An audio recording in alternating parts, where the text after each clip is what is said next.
All right. Well, thank you for joining me this morning. I know this is on a Saturday morning, but it's a very important topic. It's access, affordability, and navigating insurance. And I am Andrea Salatkis. I've been a practice manager for 25 years.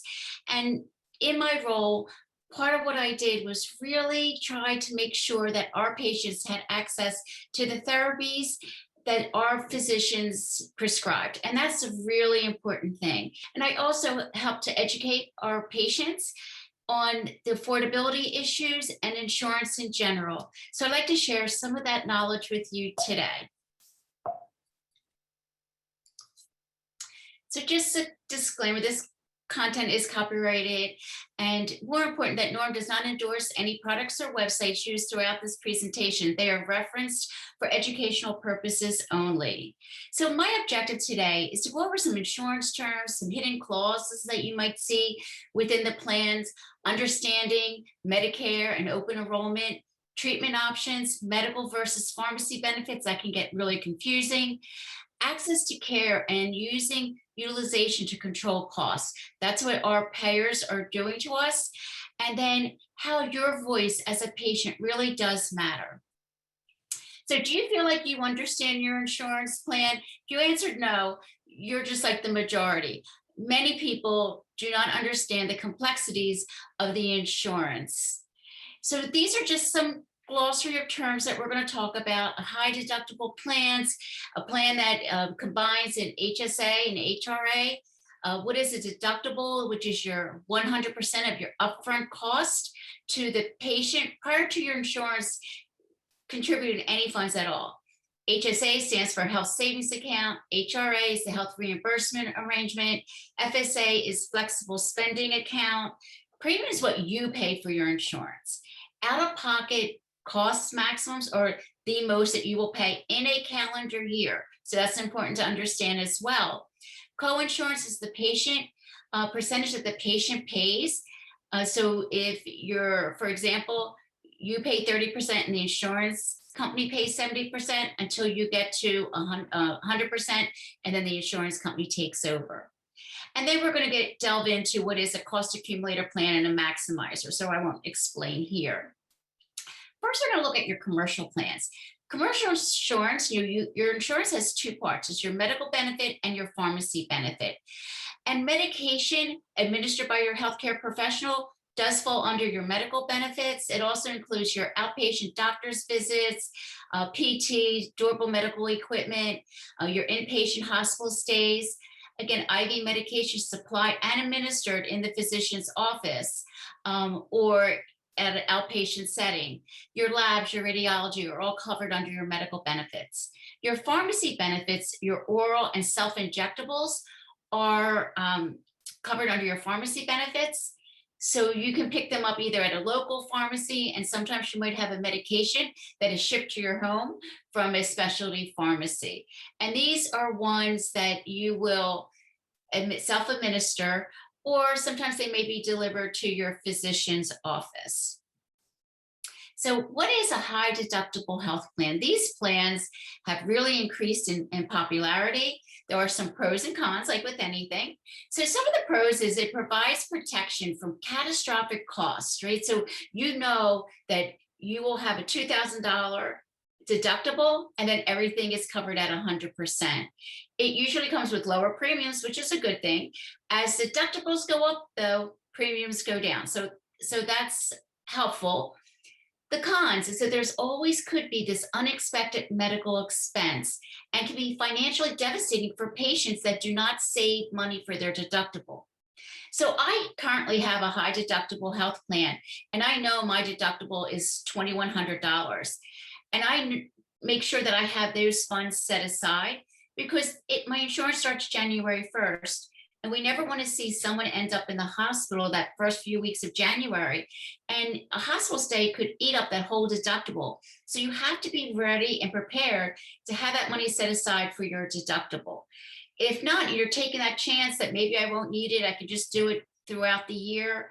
It's just one of the cons, right? That all of a sudden you could be responsible for a high out of deductible cost.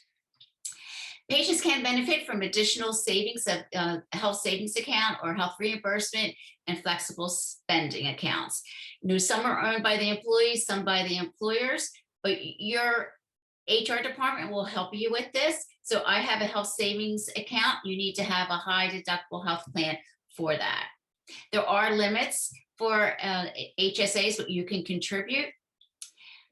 And then sometimes within our plans, there's these clauses in that plan design that we don't always see. When I look at my insurance, I get a list like this is what's covered, but it doesn't really tell me what's not covered. It just tells me what is covered. And if I go to look at my plan, I think somewhere, page 60 is buried this cost accumulator clause. So what is this? It is a health plans policy that prohibits copay assistance from counting towards an enrollee's deductible or out-of-pocket max. So if I have the ability to use a copay card for my biologic or my drug that I'm being prescribed, only the portion that I pay counts towards my deductible. It's as simple as that. If my deductible and the biologic was $500 and I just paid $5, only that $5 actually goes towards my deductible. Sometimes they're called benefit plan protection program or out-of-pocket protection program. Others have buried it again in their plan designs. Many enrollees don't know it exists until they start seeing like, hey, I thought I should have made my deductible already, and realize that only a small portion went towards their deductible. So how does it impact you as a patient? Sometimes you're confused, right? You don't know that it's not applying to your deductible. And all of a sudden, we call it sometimes like the copay surprise, like, what happened? What happened to the $500? Why did only $5 go towards my deductible? Higher risk of discontinued therapy due to out-of-pocket considerations, negative health outcomes due to non-adherence, and financial toxicity. You just want to make sure if you have one of these plans, you do understand what it is. There's also cost maximizer plans. They max out the full value of a copay card up front. So if your copay card is worth $16,000, your insurance company is going to use that full $16,000 before they contribute to your medication. So some maximizer clauses will use the value of the card throughout the year. It all varies on the plan design. So medical IV biologics. So I work in a rheumatology practice, as I mentioned, for like 25 years. So we do a lot of IV biologics in our infusion suite. And patients' payment of the deductible goes to the practice when it's a medical benefit. When you have your medication go towards your deductible, that is owed to the practice itself. Rebate cards can offset that high cost of that biologic that's administered to your healthcare provider. And patients can use an HSA or an HRA to help offset that deductible, but you can't double dip. You can't use the HSA and you can't use with the rebate card. It's one or the other. Pharmacy, again, is SubQ and your oral medications. Patient's deductible goes to the specialty pharmacy in this case, right? So the pharmacy is going to call you. They're going to say, we want to ship your medication. This is your out-of-pocket max, and this is what your portion of the drug costs, and we need it now before they will ship it. They're going to expect either for you to have that rebate card that you can give them or a credit card to pay for your costs of the medication. Again, keep in mind, it's under the pharmacy benefits, that's where you're really going to see the cost accumulator plans and the cost maximizer plans. When it's the medical side, as I mentioned, you owe that money to the practice, right? So you don't owe it to the insurance company. In here, your pharmacy is part of your insurance and you owe that money. They're going to use that rebate card, and that's where the cost accumulator plans and maximizers kind of live, is on the pharmacy benefits as of today. It can change at a moment's notice. Again, you can use funds from the HSA or the HRA, but remember, there's no double dipping. So let's look at Medicare and Medicare Advantage plans. So these are the different parts of Medicare. Sometimes we call it the ABCDs of Medicare. Part A is your hospital inpatient services. Part B is your outpatient services, so your doctor's office, your PCP, specialist, durable medical equipment. your physical therapy, labs, radiology, all falls under Part B. You can have some optional add-on services. So Part D would be your pharmacy benefits, and you can add on a Medigap plan. So this is a supplemental program to Medicare. These plans vary and they're regulated. So no matter who I purchase my Medigap plan for, it's really like if I do Plan G, it covers 100% except for my deductible. Well, whether I get it from Aetna, whether I get it from AARP, whether I get it from any vendor who's offering Medigap plans, those are all the same. That's what's regulated. And there's various types. Some Medigap plans do have a deductible, much smaller than some of the deductibles on the commercial side, but you need to understand how that Medigap works. So that's traditional Medicare, what we call, your Part A, B, D, and your Medigap. You do have the option of purchasing a Medicare Advantage program. It usually combines Part A and B and has some optional add-on services. These kind of what you see on TV all the time, right? My patients always come in and I said, I saw it on TV and I thought it sounded like a good plan. These plans vary in coverage, and some plans cover 80%. So Medicare pays 80% straight up. Your Medigap picks up that 20%. So when you see an ad on TV that says, we are just like Medicare means they're going to cover that 80%. They always do not cover that 20%, and that may fall to you. So it's really important to understand that. Some Part C plans or Medicare Advantage plans have a large cost share for biologic treatments like I give in my office. This year it was up to $7,500. So many of our patients came in and they switched from traditional Medicare to a Medicare Advantage plan and was shocked to find out that they had this $7,500. They turned around and they told us it sounded really good on TV. I hear that all the time. And they also will say to us that they can't afford that $7,500. The add-on services are great. You're going to get Part D, some dental, some vision, some hearing, all depends on the plan that you purchase. My mother always loved silver sneakers. And she was like, this is the one thing that I definitely want to do is the silver sneakers. So, that was always helpful when she had a Medicare Advantage plan. And eventually we did switch her back to a straight Medicare with a secondary. You cannot add a Medigap plan to a Medicare Advantage, which is a really important thing to know, because if you're only being paid 80%, you don't have any extra insurance to help pay for that 20%.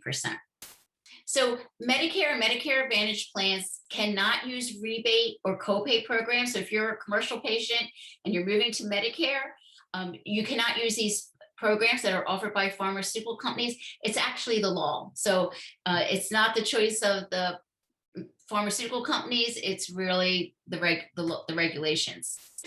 Right now is open enrollment. It just opened up yesterday, right? So October 15th to December 7th, you can choose the plan that's right for you, right? Whether it's Medicare traditional with a secondary or Medigap plan, or whether it's a Medicare Advantage, this is the time that you can choose that plan. However, like some of our patients that come to us in January and find out that their plan that they choose doesn't cover 100% of their biologic, you're permitted to make one change only. You can go back to traditional Medicare, or you can go to another Medigap. You can make that one-time change between January 1st and March 31st. So don't panic if you find out like, I didn't realize that I signed up for this. Many of our patients this year for AARP has a Medigap, but it also has a Medicare Advantage plan. They thought they were signing up for the Medicare Advantage plan, and they actually got the Medicare Advantage plan. They thought they were getting the Medigap. So, you do have that one time that you can fix it. So no need to panic. So fighting the good fight, that's what we do every day. Fight that good fight.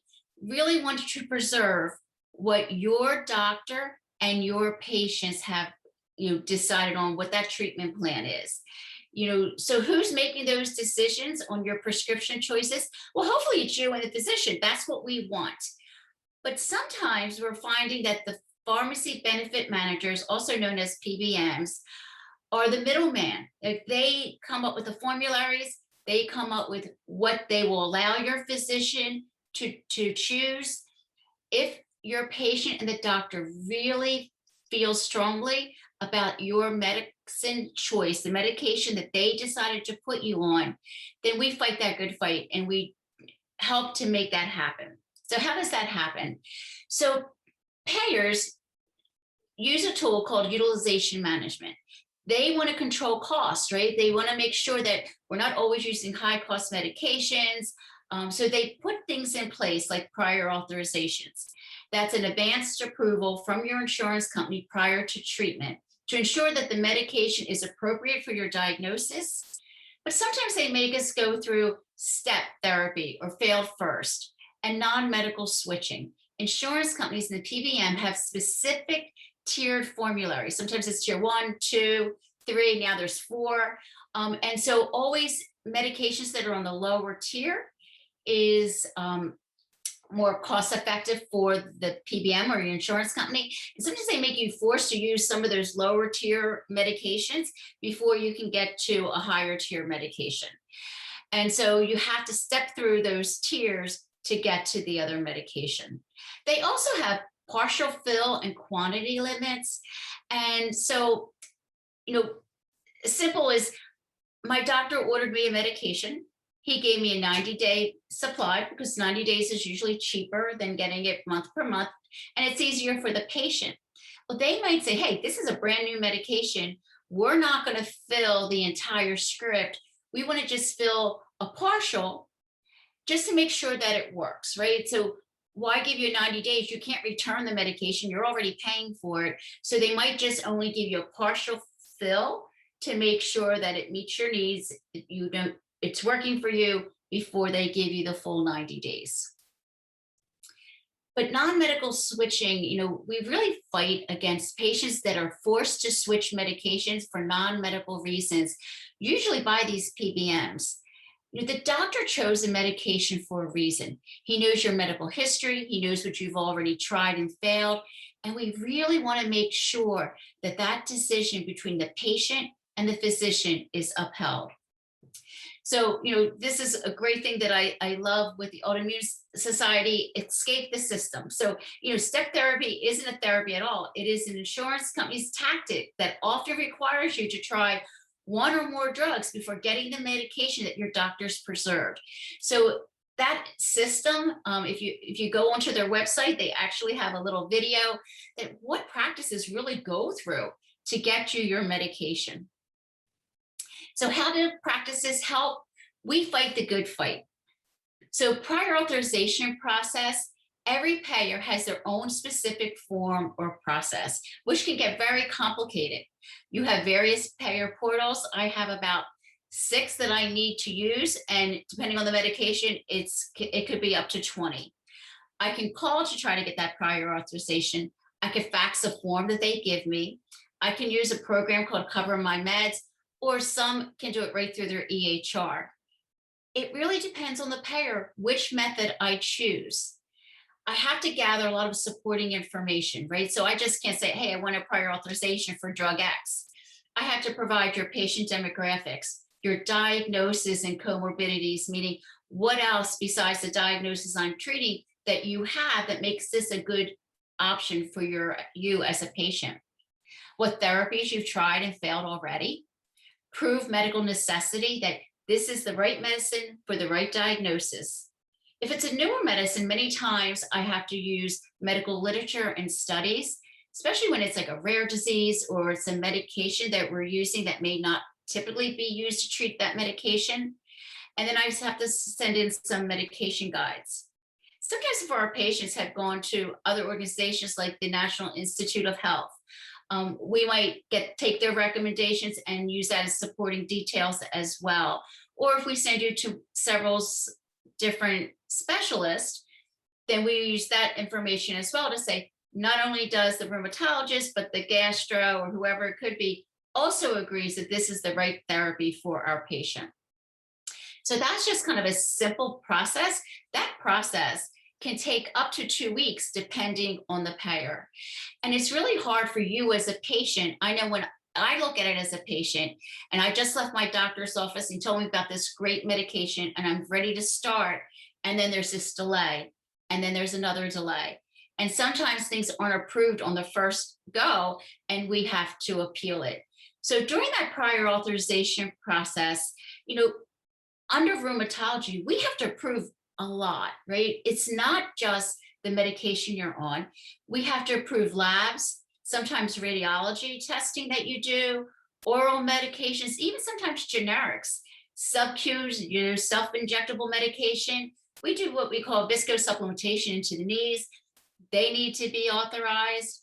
Our IV biologics that we have in the infusion room, and even osteoporosis medication.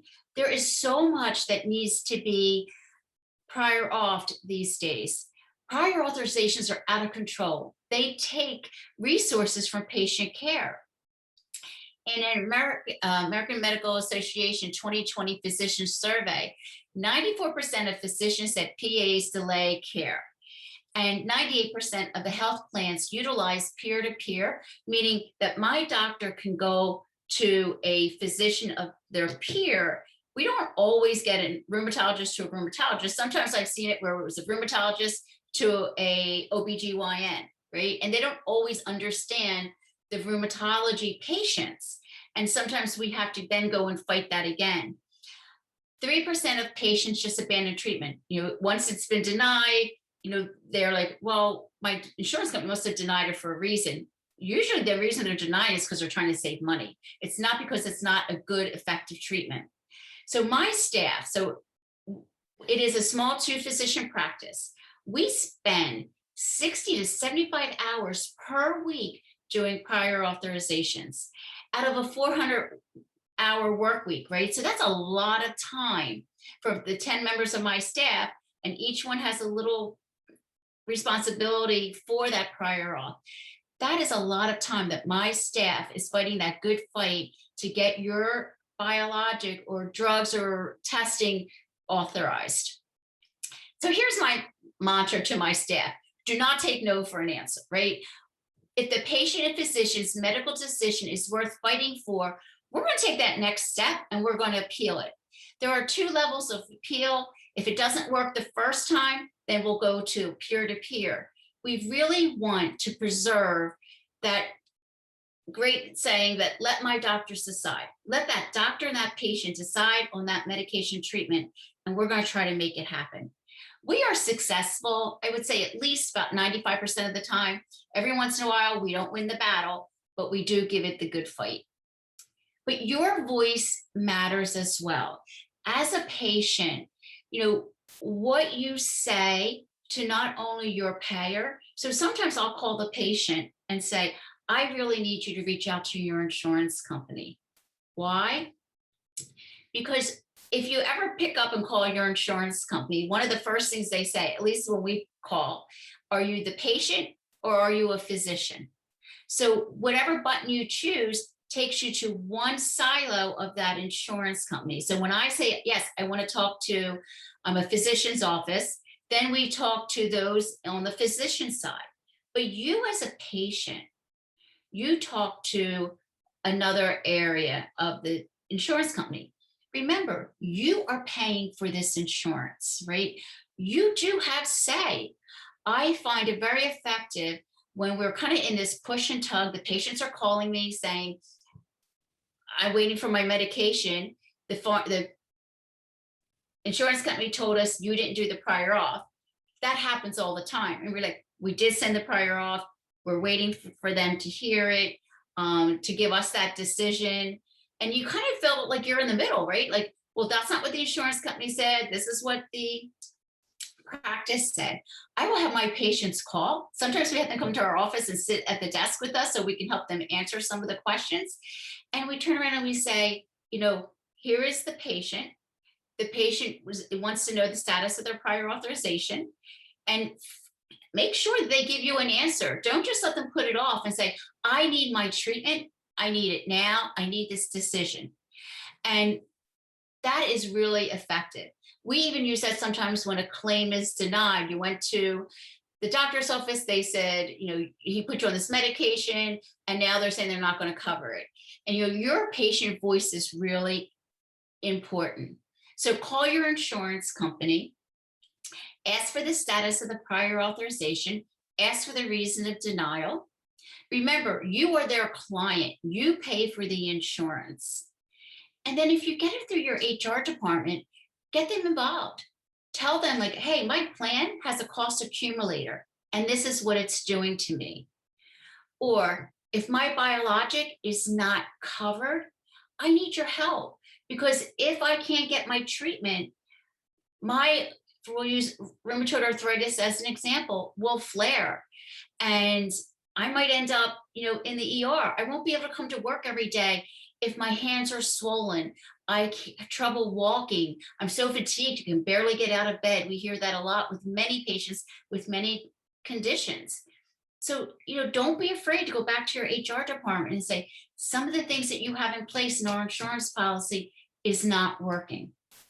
And they also, especially if it's a self-funded plan, they can reach out to the payer and they can make sure that those clauses or it's changed in the next year. So what can we do to help you? We can provide some resources so we can educate, kind of like what we're doing now. So I really applaud the Autoimmune Association for allowing me to discuss these insurance options with you. Open enrollment, which is happening now, is the perfect time. Make sure that you understand what your insurance options are. I can't tell you what insurance to pick, neither can my staff. We don't know all of your comorbidities and your financial situation, and we don't need to know, but we can help you to decide what questions you should ask, right? Many people said, I asked my insurance company, do you cover my insurance? And they'll, my biologic or drugs, whatever it is. And they said, yes. But the question you really should ask is, okay, is it covered? That's appropriate. And then when they say yes, ask them, what is my cost share? What is my out of pocket for that particular treatment? So if those patients who received that Medicare Advantage and they said they asked if their treatment was covered and they told it which it was, they weren't lying to you, but they didn't tell you that there was a $7,500 out of pocket max for a biologic. So ask, just take that one extra question and ask them, what does it cost? So we distribute some handouts on terminology, what things mean. We refer to an insurance broker. There are insurance brokers out there, even for Medicare, that understand the treatments that we have within our office. And sometimes when we can't help, they come to your home, or they can get on the phone with you or the computer, do a Zoom session like we're doing now, and step you through all the insurance process and even sign you up. We create newsletters to help educate our members. We post signs and say, hey, it's open enrollment. Now it's the time for that decision. If you have any questions, ask us. We'd be glad to help. So I mentioned that I was part of, I think I did NORM, the National Organization of Rheumatology Management. I am the executive director of this organization. And I wanted to share a resource that we have right on our public page. It is www.normgroup.org, and under resources, we have HR brochures, and you can download them. That will allow you to have that conversation and take you to your HR department. And it kind of talks about, hey, cost accumulator plans, cost maximizer plans. These are things that could hurt us. It talks about the pros and cons of different insurance companies, because sometimes even the people in your HR department don't always understand what these clauses are. They're just told, this is the way to save you money. This is the way to save your company money in purchasing insurance. There's also a Medicare open enrollment brochure, a little page telling you Medicare versus Medicare Advantage, and then just an open enrollment general handout. So please, if you would like to use any of these, print them out, put them on your computer, please feel free to do so. This is kind of what they look like. They're great brochures. And this is kind of just like a sample of a page from the last brochure. So it will talk to you, what is cost sharing? What is the deductible? What is the formulary or drug list? It kind of takes you through all the terms. So when you read them on your benefit design, you have an idea. What is an HMO plan, right? You need a referral. What does that actually mean? What is a preferred provider network or a PPO, which you can go to a provider that's within their network, but sometimes there's exclusive provider organizations or APO that tells you you only can go to these certain physicians. And then there's pros and cons to all. I see we have a couple of questions, so I'm going to get to questions in a minute. I just want to share a couple other resources with you. I love this one. It's needymeds.org. You can go and search any of your drugs. It will tell you if there's copay cards. It will allow you to print. It will allow you to sign up for them. It tells you any help that's out there. It kind of breaks it all down for you. It also tells you if that company has a free drug program, if you aren't able to afford your medications. And in the top corner here, it tells you in Spanish. You click that button, it also will tell you in Spanish what the information is. So it's great for us to use for our patients. There are also patient assistant programs that are good for Medicare patients, right? So there is GoodRx, Good Days. All of these are searchable on the internet. But you can take some of these cards, like the GoodRx, and go to your insurance, when you go to the pharmacy, and they say, hey, your medication is going to be $86. And then you say, well, I have this GoodRx card, and they can run it through the GoodX card. And I've seen it come down as low as $6.99. So these are really good resources for you to use. Remember, advocate for yourself. You are worth the good fight. Your voice really, really does matter. Thank you so much. Enjoy your morning.